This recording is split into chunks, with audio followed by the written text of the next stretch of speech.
Peri engineering, arts and science, pharmacy, nursing மற்றும் physiotherapy கல்லூரிகள் சென்னை இந்தியாவில் சிறந்த உள்கட்டமைப்பு கொண்ட கல்லூரிகளில் ஒன்று.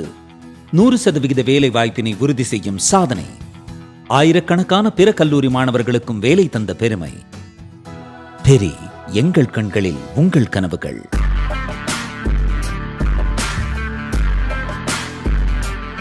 வணக்கம் ஜெயஹிந்த். இன்னைக்கு நம்ம சேனல்ல ஒரு முக்கியமான அப்டேட் பார்க்க போறோம். அமெரிக்கா, சைனா மற்றும் இந்தியாவை மையப்படுத்தி நிறைய பேர் கமெண்ட்ஸ்லையுமே கேட்டிருந்தீங்க. உங்களுக்காக தான் இந்த காணொலி ஃபுல்லா பாருங்க. சமீபமா ரெண்டு தரப்பு, ஒன்று சைனா, இன்னொன்று அமெரிக்கா, இதோடைய அணுசக்தி விஞ்ஞானிகள் மர்மமா இறந்துகிட்டு இருக்காங்க அப்படின்றதுதான் அந்த மிகப்பெரிய கொஸ்டின் மார்க். ஏன், எதுக்கு, எப்படி ஆச்சு அப்படின்ட்டு. இப்போ இதுக்கு ஒரு பேட்டர்ன் தெரியுது. இதுல இறந்திருக்கக்கூடிய விஞ்ஞானிகள் சைனா தரப்புலையும் சரி, அமெரிக்க தரப்புலையும் சரி, இவங்க எல்லாருமே ஸ்ட்ராட்டஜிக்கான ரொம்ப சென்சிட்டிவான நியூக்ளியர் ப்ராஜெக்ட்ஸில் ஒர்க் பண்ணிட்டு இருந்தவங்க அப்படின்றத பார்க்குறோம். ஒன்று இவங்க மர்மமான முறையில் இறந்துருக்கிறாங்க, இல்லை காணாமல் போயிருக்காங்க அப்படின்றத பார்க்குறோம். ரெண்டு தரப்புமே இது பற்றியான செய்திகளையும் அதிகமாக வெளியில் கொடுக்கறது கிடையாது. அந்த பப்ளிக் டிஸ்கோர்ஸ் இன்ஃபர்மேஷன் அப்படின்றது மிக மிக கம்மியாக இருக்குது. இதில் கான்ஸ்பிரசி தியரிஸ் வாட்ஸ்அப்பில் ஆரம்பித்த ஊடகங்கள்லேருந்து வந்துகிட்டு இருக்கு. பட் நம்ம சேனலில் கான்ஸ்பிரசி தியரிஸ் நம்ம எந்த காலத்துலையும் பண்ண மாட்டோம். என்ன இன்ஃபர்மேஷன் நம்ம டீட்டெயிலாக போய் ஆராய்ச்சி செய்த அவைலபிளாக இருக்கோ அதை பேஸ் பண்ணி நம்ம ஒரு இது பண்ணலாம். இது ஒரு பெரிய ஒரு பப்ளிக் கான்ஸ்பிரசியாக அது போயிட்டு இருக்கு. இப்போ அமெரிக்காவை ஃபர்ஸ்ட் எடுப்போம். ஏப்ரல் 2026 அமெரிக்காவுடைய அஃபிஷியல் மீடியாஸ் ரிப்போர்ட் பண்ணுறது அப்படின்றது 10 to 11 விஞ்ஞானிகள், அமெரிக்க விஞ்ஞானிகள், சென்சிட்டிவ் ரிசர்ச் ஏரியா, குறிப்பா அணுசக்தி சம்பந்தமான சென்சிட்டிவான ரிசர்ச் ஏரியால சம்பந்தப்பட்டிருக்கக்கூடியவங்க, ஸ்பேஸ் சிஸ்டம்ஸ் இதுல சம்பந்தப்பட்டிருக்கவங்க, அதே மாதிரி அட்வான்ஸ்டு வெப்பன்ஸ் சொல்லக்கூடிய ஃபியூச்சர் வெப்பன்ஸ் இதுல சம்பந்தப்பட்டிருக்கக்கூடிய விஞ்ஞானிகள் ஒன்று காணாம போயிருக்காங்க, இல்லை இறந்து போயிருக்காங்க அப்படின்றது FBI ரிப்போர்ட். ஸோ இதுல நம்ம டிபேட்டே பண்ண வேணாம். FBI பிளஸ் அவங்க ஊடகங்கள் கன்ஃபார்ம் பண்றாங்க 10 to 11 அமெரிக்க விஞ்ஞானிகள். அடுத்தது பாத்தீங்க அப்படின்னா CNN ஒரு ரிப்போர்ட் பண்றாங்க. இந்த மரணங்கள், பட் இந்த மாதிரி டிஸப்பியரன்ஸ், திடீர்னு காணாம போயிடுறாங்க, இது ஒரு ஃபெடரல் செக்யூரிட்டி, உள்நாட்டு பாதுகாப்பை ஒரு பெரிய ட்ரிகர் பண்ணியிருக்கு. அதே மாதிரி பாத்தீங்கன்னா ஹவுஸ் ஓவர் சைட் கமிட்டி அப்படின்றது இருக்கு. அதாவது அவங்க பாராளுமன்ற நிலைக்குழு அப்படின்னு நம்ம சொல்லலாம். இந்த கமிட்டி இப்படிப்பட்ட மரணங்களை பார்த்து இப்போ FBI இருந்தோம், department of energy, department of defence and NASA. நல்லா கவனிங்க, FBI புலன் விசாரணை அமைப்பது, டிபார்ட்மெண்ட் ஆஃப் எனர்ஜி இதுதான் அவங்க அணுசக்தி ஹேண்டில் பண்ணிக்கிட்டு இருக்காங்க, டிபார்ட்மெண்ட் ஆஃப் டிஃபென்ஸ் அவங்க பாதுகாப்புத்துறை அமைச்சகம், மற்றும் நாசா விண்வெளித்துறை, இவங்க எல்லார்ட்டையுமே ஒரு ரிப்போர்ட் கேட்டிருக்காங்க அப்படின்றத பார்க்குறோம். இந்த இடத்துல ஒரு பேட்டர்ன் தெரியுது, பட் ஒரு கான்கிரீட் ப்ரூஃப் இல்லை. கான்ஸ்பிரசி நான் கூட உட்காந்து ஒரு இன்ட்ரெஸ்டிங்காக ஒரு கதையை சொல்லி, இலும்பு நாட்டி, அந்த நாட்டி, இந்த நாட்டின்ட்டு ஏதாவது ஒரு கதையை சொல்லி ஒரு விறுவிறுப்பான ஒரு யூடியூப் வீடியோ பண்ண முடியும். பட் நம்ம லாஜிக்கலாக பார்த்தோம் அப்படின்னா சம்திங் இஸ் தேர், ஏதோ ஒன்று நடக்குது பின்னாடி. ஆனால் அதுக்கான கான்கிரீட் ப்ரூஃப், எவிடன்சஸ் லிங்க் பண்ணி வருதா அப்படின்னு பார்த்தீங்கன்னா வரல. மேபி இந்த விசாரணை நடந்துட்டு இருக்கிறதுனால அதை அவங்க வெளியிடாமல் இருக்கலாம். ஏன் இந்த அமெரிக்கா ஸ்டோரி மேட்டர் ஆகுது அப்படின்னு பார்த்தீங்கன்னா,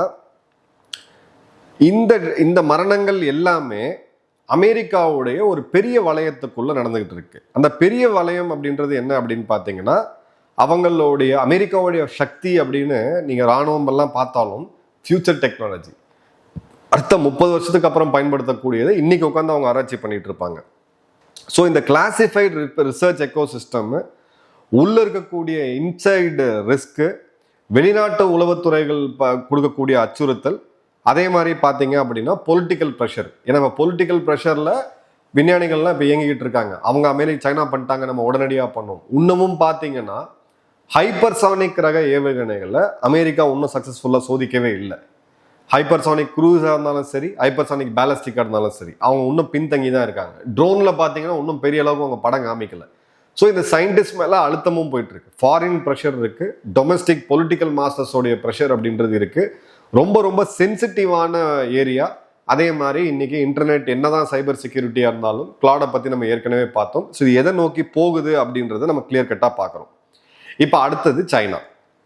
சைனாவை எடுத்தீங்க அப்படின்னா இதே ஏப்ரல் 2026 9 சீன விஞ்ஞானிகள் எந்தெந்த துறையில இருக்காங்கன்னு பாருங்க. டிஃபென்ஸ், பாதுகாப்புத்துறை, மிலிட்ரியே ரொம்ப ரொம்ப முக்கியம். ஏன்னா இன்னைக்கு ஏஐயை மிலிட்ரியில் பயன்படுத்தக்கூடிய வெகு சில நாடுகளில் சைனா ஒன்று, அது நம்பர் 1 நாடுன்னே சொல்லலாம். ஹைப்பர்சானிக் ரக ஏவுகணைகள், ட்ரோன்கள், ரேடார்கள் மற்றும் அணுசக்தி, இது எல்லாமே சைனாவோட கிரிட்டிக்கலான இடங்கள். Radar, drone, missiles, military AI மற்றும் டிஃபென்ஸு. இவங்க எப்படி இறந்தாங்க அப்படின்னு தெரியல, திடீர்னு காணாமல் போயிடுறாங்க. ஸோ சைனாவை பொறுத்த வரைக்கும் இன்னும் லிமிட்டட் இன்ஃபர்மேஷன் தான் நமக்கு கிடைக்கும். அமெரிக்காவில் பத்திரிகை சுதந்திரம்லாம் இருக்குது கண்டிப்பாக, சைனாவில் அதுவுமே கிடையாது. பட் எதை நம்ம ஆராய்ச்சி பண்ணி பார்க்கும்போது, இப்போ இவங்களுடைய ஃபார் எக்ஸாம்பிள் எடுத்துக்கங்க,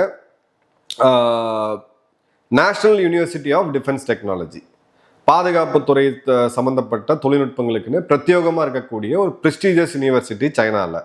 இதில் ஒரு மிலிட்ரி ஏஐ ஸ்பெஷலிஸ்ட்னா அவங்களோட இணையதளத்தில் இருந்த பேர் வந்து ஃபெங் யாங்கே.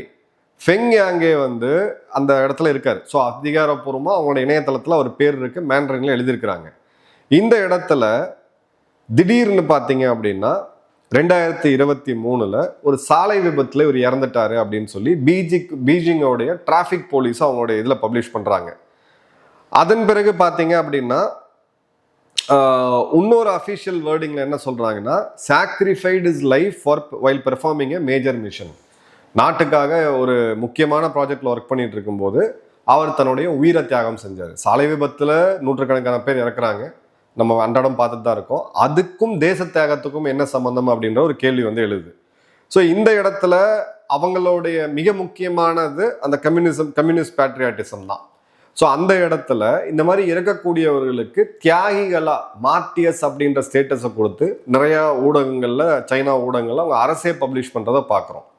ஸோ இவங்க எல்லாருமே கிரிட்டிக்கலான டிஃபென்ஸ் டெக்னாலஜியில், நியூக்ளியர் டெக்னாலஜியில் இன்வால்வ் ஆகிறவங்க. இவங்க சொல்லக்கூடிய காரணம் என்ன அப்படின்னு பார்த்தீங்கன்னா, சாலை விபத்து இல்லை திடீர்னு கார்டியாக் அரெஸ்ட் வருது அப்படின்ட்டு.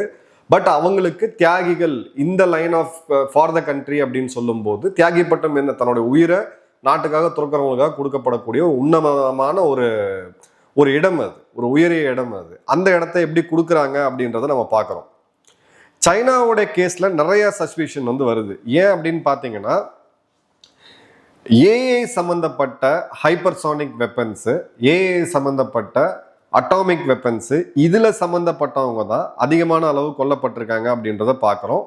அதே மாதிரி பார்த்தீங்க அப்படின்னா, பிஎல்ஏவோடைய நவீனமயமாக்கல், அதாவது சீன இராணுவத்தோடைய நவீனமயமாக்கல்ல முக்கியமாக இருந்த ஆட்கள், அதே மாதிரி தாய்வானை தாக்கிறதுக்கு சில பிரத்யேகமான கஸ்டமைஸ்டு வெப்பன்ஸை உருவாக்கிக்கிட்டு இருந்த இந்த சயின்டிஸ்ட் தான் மிக அதிகமாக கொல்லப்பட்டிருக்காங்க அப்படின்றத பார்க்குறோம்.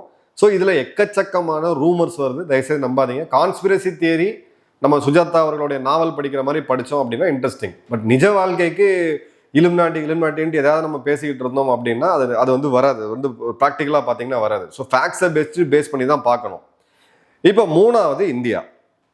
சமீபத்தில் நிறையா பேர் இந்த இதை எழுத்துறாங்க, டிஆர்டிஓவில் இருந்த இன்ஜினியர்ஸ் திடீர்னு இறக்குறது, அதே மாதிரி பார்த்தீங்கன்னா நிறையா ஹனி ட்ராப்பிங் இன்சிடென்ட்ஸ் வருது, இதெல்லாமே நம்ம பார்த்தோம். இப்போ இந்த இடத்துல 2015 நம்மளுடைய பாராளுமன்றத்தில் லோக்சபாவில் ஒரு பதில் வந்து அரசாங்கம் கொடுத்தாங்க. அது என்ன அப்படின்னு பார்த்தீங்கன்னா, 2009 13 வரை 11 அன்நேச்சுரல் டெத்.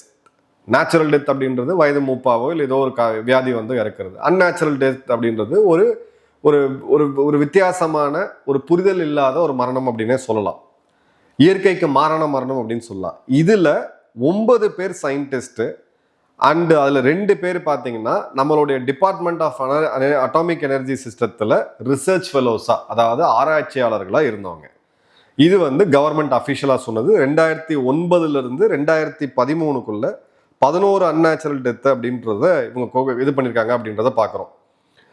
அதே மாதிரி பார்த்தீங்கன்னா இந்த கவர்மெண்டோடைய ரிட்டன் ரிப்ளை படி இந்த கேசஸ் எல்லாத்தையுமே அந்தந்த ரெஸ்பெக்டிவ் காவல்துறையினர் விசாரித்து இதில் மிஸ்டீரியஸாக மர்மமான முறையில் எந்த மரணமும் இல்லை, அது மாதிரி அன்யூஷுவலாக வழக்கத்துக்கு மாறான ஒரு இடமும் இல்லை அப்படின்றத சொல்லியிருக்காங்க. அதே மாதிரி பார்த்தீங்க அப்படின்னா 11 கேஸில் 2 வந்து industrial fire, 1 road accident, 7 suicide, 1 murder. இதில் இருக்கக்கூடிய இந்த மர்டர் சம்மந்தப்பட்டதில் மட்டும் பார்த்தீங்க அப்படின்னா இந்த அக்யூஸ்டை வந்து ஒன்றும் பிடிக்கல அப்படின்றது ஒரே ஒரு கேஸில் மட்டும். ஏன்னா இதுல ரொம்ப முக்கியமா நம்ம கவனிக்க வேண்டியது பிஏஆர்சின்னு சொல்லக்கூடிய பாபா அட்டாமிக் ரிசர்ச் சென்டர், இந்தியாவுடைய மிக முக்கியமான சென்டர் இது. நம்மளுடைய அணுசக்தியில, அணு ஆயுதத்திலையும் சரி. இவங்க ஒரு அஃபிஷியல் அனெக்சர் வெளியிட்டு இருந்தாங்க. அதுல அவங்களுடைய 2 ஆராய்ச்சியாளர்கள் கெமிஸ்ட்ரி லேப் ஃபயர், ஆராய்ச்சி கூடத்தில் ஏற்பட்டது ஒரு விபத்துல இறந்திருக்காங்க அப்படின்னு சொல்லிட்டு டிசம்பர் 29, 2009 சொன்னாங்க. அதன் பிறகு 2010 பிப்ரவரி 22ஆம் தேதி இன்னொரு சயின்டிபிக் ஆஃபீஸர், ஒரு ஆராய்ச்சியாளர் அவருடைய வீட்டில் மரணம் அடைஞ்சிருக்கிறாரு. இது ஒரு கொலையா இருக்கலாம் அப்படின்னு சொல்லி அதன் பிறகு கழுத்து நீக்கப்பட்டு கொலை செய்யப்பட்டிருக்கார் அப்படின்றத செய்தி வெளியிட்டு இருந்தாங்க. அதே மாதிரி பார்த்தீங்க அப்படின்னா பல சயின்டிஸ்ட் இந்த மாதிரியான மரணங்கள் ஏற்படும் போது கடல்ல மூழ்கி இறந்திருக்கிறாங்க, இல்லை தண்ணீர்ல மூழ்கி இறந்திருக்கிறாங்க. இந்த மாதிரியான செய்திகள் எல்லாமே வந்துச்சு. 2015 என்டிடிவி ஒரு ரிப்போர்ட் வெளியிட்டு இருந்தாங்க. டிபார்ட்மெண்ட் ஆஃப் அட்டாமிக் எனர்ஜியோட டேட்டா படி 4 வருடங்கள்ல 11 அன்நேச்சுரல் டெத் அப்படின்றத அவங்க ரெக்கார்ட் பண்ணியிருக்காங்க. அதாவது இயற்கைக்கு முரணான மரணங்கள் அப்படின்ட்டு நிறைய கேஸ் இன்னும் இன்வெஸ்டிகேஷன்ல போயிட்டு இருக்கு அப்படின்றது. இந்த மாதிரியான கேஸ் தான் இப்போ இந்தியாலையுமே அந்த ஒரு பப்ளிக் கியூரியாசிட்டியை உருவாக்கி இருக்குது அப்படின்றத பார்க்குறோம். அதே மாதிரி பார்த்தீங்க அப்படின்னா ஏஷியா டைம்ஸ் அப்படின்ற ஊடகம் அவங்க ஒரு ஆர்குமெண்ட் வச்சாங்க. ஹோமி பாபா அவர்களுடைய மரணத்திலிருந்து, அதாவது 1947 முக்கியமான இந்த மாதிரியான விஞ்ஞானிகளுடைய மரணம் அப்படின்றது ரொம்ப அண்டர் இன்வெஸ்டிகேட்டடாகவே இருக்கு, இதை பற்றியான ஃபைனல் ரிப்போர்ட் வெளியில வர்றதில்லை அப்படின்ட்டு. ஸோ இந்த இடத்துல நம்ம ஓப்பன் சோர்ஸ்ல இந்த 3 நாடுகளோட இதையும் பார்க்கும் பொழுது இதுல நம்ம ரொம்ப பார்க்கும்போது அதிகமாக நடக்கிறது அப்படின்னு பார்த்தீங்கன்னா சைனா, 2வது அமெரிக்கா, 3வது இந்தியா. கேள்விகள் எழுப்பக்கூடிய இந்த மாதிரியான இது கண்டிப்பா இதுக்கு பின்னாடி என்ன இருக்கும் ஏது இருக்குன்றது அரசாங்கத்துக்கு தான் தெரியும். நான் பியூரா இருக்கக்கூடிய டேட்டாவை பேஸ் பண்ணி பேசிக்கிட்டு இருக்கேன். இப்போ இந்த இடத்துல ஒரு விஷயம் இருக்கு. இந்த மாதிரி நிகழ்வுகள் நடக்குமா? இன்னொரு நாட்டோடைய உளவுத்துறை பண்ணுமா? கண்டிப்பா பண்ணும். பாகிஸ்தானுடைய அணுசக்தி விஞ்ஞானி ஏக்யூ கான், அவன் அணுசக்தி ரகசியங்கள்ல ஜெர்மனி நாட்டுல இருந்து திருடி அதன் பிறகு சைனாட்டிருந்து ஹெல்ப்போட இவங்க அணுகுண்டு செய்யணும்னு போகும்பொழுது இஸ்ரேலுடைய உளவுத்துறையும் இந்திய உளவுத்துறையும் இதை மோப்பம் முடிச்சாங்க. அவனை போட்டு தள்ளுறதுக்கு அன்னைக்கே இஸ்ரேலோட மொசாட் இந்தியாட்ட பேசினாங்க, நம்ம ஒரு பிளான் பண்ணுவோம் அவனை தூக்குவோம்னு சொல்லிட்டு. ஸோ இது இயற்கையாக நடக்கிறது தான். ஏன்னா அணுசக்தி அப்படின்றது ஒரு நாட்டை கிட்டவே நெருங்க முடியாத அளவுக்கு ஒரு மிகப்பெரிய சக்தியை கொடுக்கக்கூடிய ஒரு கண்டுபிடிப்பு. ஸோ அடுத்தடுத்த அட்வான்ஸ்மெண்ட்ஸ்ல போகும்பொழுது இதுல சம்பந்தப்பட்டிருக்கக்கூடிய விஞ்ஞானிகள், ரிசர்ச் ஆராய்ச்சியாளர்கள் எல்லாருமே கண்டிப்பா இன்னொரு நாட்டோட உளவுத்துறை டார்கெட்ல இருப்பாங்களா அப்படின்னு கேட்டிங்கன்னா கண்டிப்பா 101% இருப்பாங்க. அதனால தான் மேக்ஸிமம் பார்த்தீங்கன்னா அவங்களுடைய காலனிஸ் எல்லாமே தனியாக இருக்கும், அவங்களுக்குன்னு தனி அகாமடேஷன் இருக்கும், ரொம்ப ரெஸ்ட்ரிக்டடாக இருக்கும், எல்லாமே இருக்கும். பட் இன்னைக்கு இருக்கக்கூடிய காலகட்டங்களில் அவங்களுக்கும் ஒரு பொது வாழ்க்கை இருக்குது. ஷாப்பிங் மாலில் வருவாங்க, இன்டர்நெட் யூஸ் பண்ணுவாங்க, நம்ம எப்படிலாம் இருக்கோமோ அவங்களும் இருப்பாங்க. பல முக்கியமான இன்ஸ்டலேஷன்ஸில் குறிப்பாக பஹல்காமுக்கு பிறகு ஸ்மார்ட் ஃபோனே தடை செய்திருக்காங்க அரசாங்கம். உள்ள நீங்கள் ஃபோனை எடுத்துகிட்டு போக முடியாது. உதாரணத்துக்கு நீங்கள் கார் ஃபேக்ட்ரிக்குள்ளே போனீங்கன்னா நீங்கள் ஸ்மார்ட் ஃபோன்ஸ் எடுத்துகிட்டு கேமரா இருக்க ஃபோன் எடுத்துகிட்டு நீங்கள் உள்ளே போகவே முடியாது. அவங்களோட ஃபேக்ட்ரி மேனேஜராக இருந்தாலும் சரி, சிஇஓவாக இருந்தாலும் சரி, கேமரா இல்லாத அந்த பழைய நோக்கியா ஃபோனை தான் எடுத்துகிட்டு வர முடியும். இன்றைக்கி அவங்க பல்காக வாங்கி வச்சுட்டு இருக்காங்க. பட் இதெல்லாம் தாண்டி இந்த மாதிரியான விஞ்ஞானிகள் டார்கெட்டில் இருக்காங்களா அப்படின்னு கேட்டிங்கன்னா நிச்சயமாக இருக்கிறாங்க. ஸோ அமெரிக்கா இப்போது இதை பற்றி ஓப்பனாக பேசலை, சைனாவும் பேசலை, இந்தியாவும் பேசலை. பட் இது மக்கள் கண்டிப்பாக சமூக ஊடகங்கள் இருக்கிறதுனால மக்கள் நிறையா பேசிகிட்டு இருக்காங்க. இதோடைய மர்ம முடிச்சுக்கள் என்ன அப்படின்றத கண்டிப்பாக அவங்கவுங்க அரசாங்கங்கள் சொல்லும் போது தான் நமக்கு தெரியும். நம்மளாம் விஷயத்தை கான்ஸ்பிரசி தியரிக்கு இது பண்ண முடியாது. பட் ஒரு டேட்டாவை தொகுத்து பார்க்கும்போது நிச்சயமாக இதில் பல இடங்கள்ல நம்ம ஒரு ஆச்சரியக்குறியோடு பார்க்க வேண்டிய ஒரு கட்டாயம் தான் இருக்குது. உங்களுடைய கமெண்ட்ஸை கமெண்ட் பாக்ஸில் போடுங்க. நன்றி, வணக்கம், ஜெய்ஹிந்த்.